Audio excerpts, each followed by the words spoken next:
رحمۃ اللہ وبرکاتہ۔ جی یہ ہے ام المومنین سیدہ حضرت امی عائشہ صدیقہ پاک رضی اللہ تعالیٰ عنہ آپ کی مسجد۔ یہاں سے ابھی ہم نے دوسرے عمرے کی نیت کی ہے اور دوسرا عمرہ کرنے کے لیے یہاں پر آنا ضروری ہوتا ہے۔ یہاں سے آ کر پھر احرام باندھ کر 2 نفل پڑھتے ہیں۔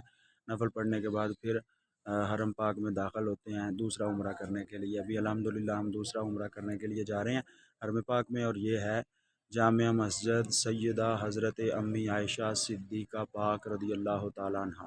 یہ میرے والد صاحب ہیں الحمدللہ، اور ہم یہاں پر موجود ہیں اللہ حضور کی بارگاہ میں خالصتاً نیت کے ساتھ کہ اللہ کریم ہماری حاضری قبول فرمائے، اور جو لوگ دعاؤں کے لیے کہہ رہے ہیں اللہ تعالیٰ سب کی نیک تمناؤں نیک حاجتوں کو اپنی پاک بارگاہ میں شرف قبولیت عطا فرمائے۔